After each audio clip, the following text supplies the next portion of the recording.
não aproveitamos o texto livre? Recentemente temos à nossa disposição muitos canais de contato, muitos mecanismos, muitos meios pelos quais os nossos clientes conseguem entrar em contato conosco ou se manifestarem, seja para nós ou sobre nós, por aí. Então, existem redes sociais, existem portais de reclamação, existem diversos canais de contato em que o cliente consegue se manifestar por escrito e porque nós não estamos aproveitando esse recurso, né? Essas expressões voluntárias dos nossos clientes. Ainda estamos na era dos indicadores quantitativos, né, de quantidade, de números e estatísticas. Estamos categorizando as manifestações dos nossos clientes apenas em notas de 0 a 10 ou em notas de 0 a 5, independente ali de qual é o critério, de qual é a métrica específica usada. Estamos categorizando em números e não conseguimos extrair tantos elementos importantes desses números. Então, se você é essa pessoa que trabalha com esses indicadores, que trabalha com essa realidade de experiência do cliente, esse episódio é para você. Eu sou a Camila Covre, eu falo sobre desenvolvimento pessoal e linguagem comportamental. Se você gosta desses assuntos, já se inscreva no canal e deixe o seu like neste vídeo. O texto, ele traz diversos elementos, né? Ele carrega contexto, ele carrega emoção, carrega ali a narrativa, diversos fatores que podem ser observados, que trazem informações ricas e preciosas sobre com quem estamos falando. No entanto, nós não sabemos ou não aprendemos a usar essas informações. E o problema não é ignorar o texto, é justamente esse, é não saber usá-lo. Muitas informações têm sido deixadas na mesa sem tratativa ou sem entendimento estratégico, né, de como essas informações podem e poderão ser usadas. Já existem diversos estudos apontando que a linguagem escrita é um retrato emocional da experiência do nosso cliente, da nossa experiência como um todo, né? Todos nós, em todas as nossas relações, a nossa linguagem escrita, a nossa linguagem em geral falada também, elas são expressão da nossa emoção. Porém, a forma de interpretar esses dados ainda é pouco utilizada, ainda ficam restritas ali a algumas ferramentas psicométricas de uso exclusivo da psicologia para determinados fins. Entretanto, existem outras abordagens, existem outras formas de aplicar isso, não somente para uso individual, para uso pessoal, ou para uso ali com as equipes, né, com os indivíduos, os clientes internos, né, como dizem nas organizações. É possível usar isso a favor do nosso cliente, não de uma forma invasiva, não de uma forma desrespeitosa, não de uma forma a rotular esse cliente, mas de entendê-lo, né, de conseguir compreender e interpretar de uma forma estratégica e positiva a fim de trazer para esse cliente uma boa experiência nos nossos canais de contato. Hoje nós já temos diversos métricas e indicadores que medem estatisticamente ali a nota do cliente, porém o método In Place, que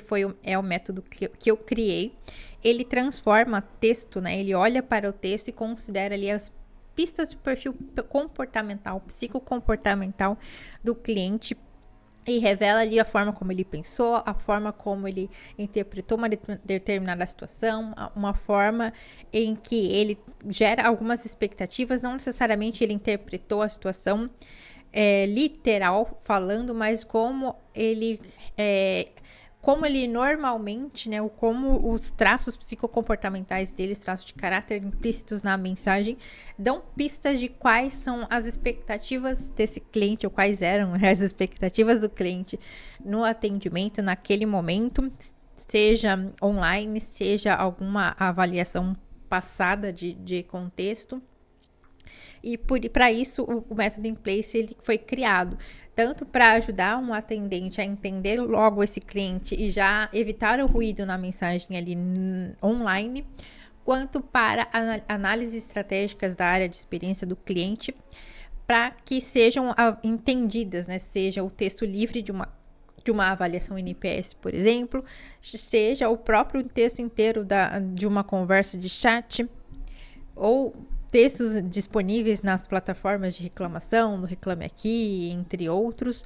Então, todos esses textos disponíveis dos nossos clientes, eles geram insumos positivos, insumos variados para a análise estratégica, para a correção de rota na experiência, na comunicação com o nosso cliente. E eles mostram ali, ele mostra, né, o método mostra as nuances por trás da literalidade da fala, por trás de expressões diretas do cliente, existem uma manifestação psicocomportamental que traz muitas informações úteis para a análise estratégica. Aí eu até mencionei sobre o uso de texto livre no NPS, aí você pode até me dizer, mas o cliente quase não usa esse espaço. Pois é, qual é a percepção de valor que ele tem em preencher aquele espaço? Ou qual é o esforço que está sendo gerado para ele preencher ou não preencher aquele espaço? Existem muitos fatores. No episódio anterior falei da minha experiência com a Uber, que eu daria tudo para existir uma opção de texto livre ali. Já tinha no passado, mas mudou, foi transformada para opções. Mas existem, dependendo, né, da relação do aplicativo, enfim, da disposição tecnológica, pode ser que o esforço para fazer esse comentário esteja grande demais e não vale a pena, ou como eu disse, a percepção de valor, pode ser que o cliente não esteja sabendo, não foi notificado do valor dessa manifestação dele, não está valendo o esforço. Tem cliente que não escreve na manifestação de avaliação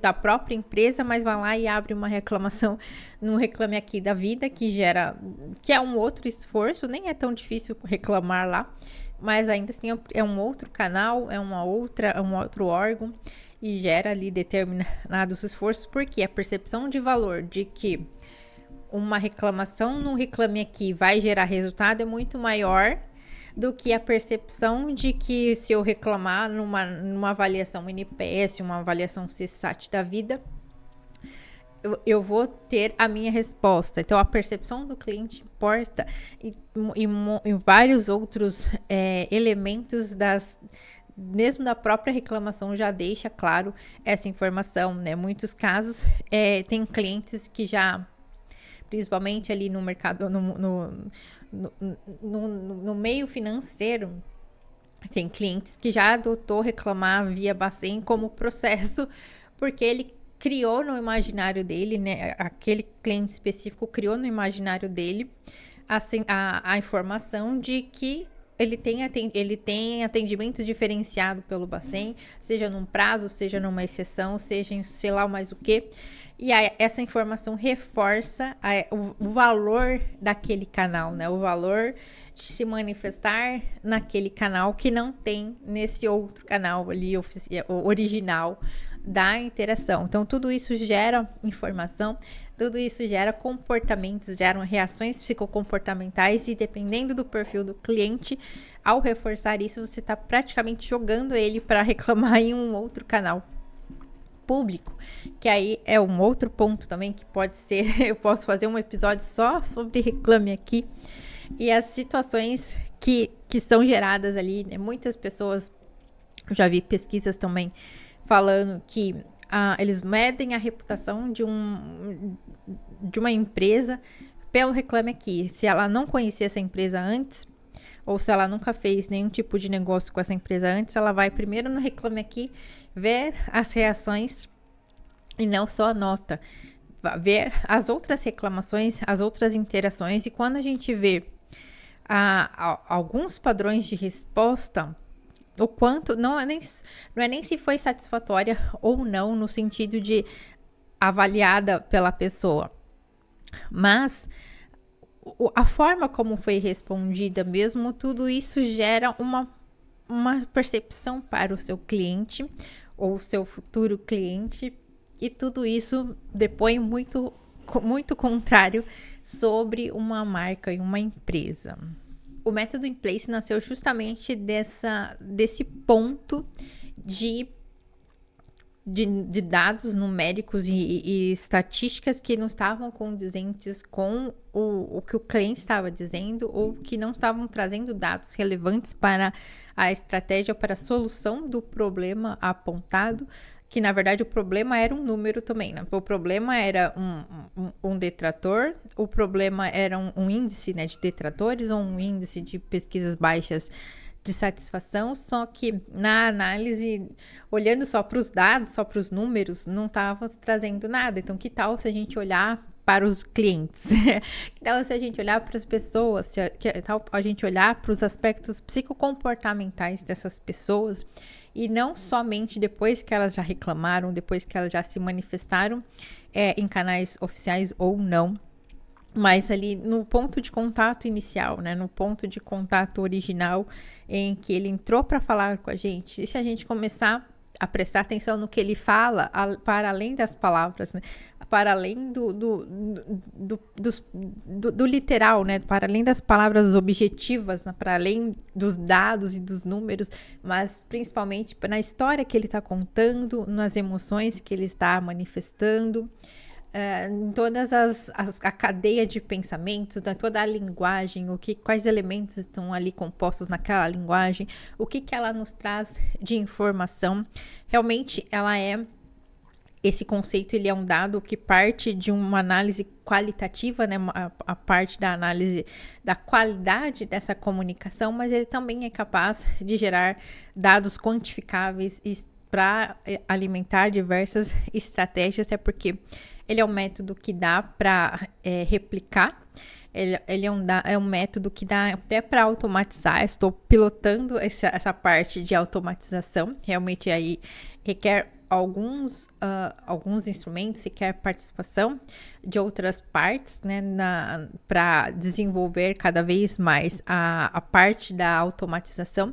Mas independentemente de ser automático ou não, a métrica, né, o método, ele possui ali todo um eixo verificável, é possível quantificar também ao final e trazer elementos fundamentais para entender um aspecto que hoje não está sendo considerado com profundidade em relação aos nossos clientes, que é justamente essa parte psicocomportamental, né, que toda essa parte emocional que interfere, influencia nas nossas experiências, e que hoje é um ponto cego, né? É um ponto cego dentro das estratégias de negócio. A principal inovação do método In Place é justamente a capacidade de oferecer para as empresas a possibilidade de ler nas entrelinhas, né? De entender a subjetividade do cliente sem precisar perguntar nada para ele, só a partir daquilo que ele já está manifestando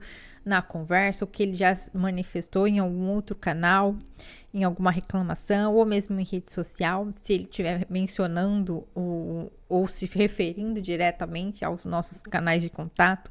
Então, tudo isso revela muito sobre o nosso cliente, e o método In Place, ele tem esse poder de aumentar a percepção de análise dos nossos clientes, né, referente à comunicação dos nossos clientes e o que essas informações trazem de estratégia para o nosso negócio. E caso você queira saber mais sobre o método In Place e participar do piloto de automação do método, o link está aqui na descrição do vídeo, e eu te vejo no próximo episódio.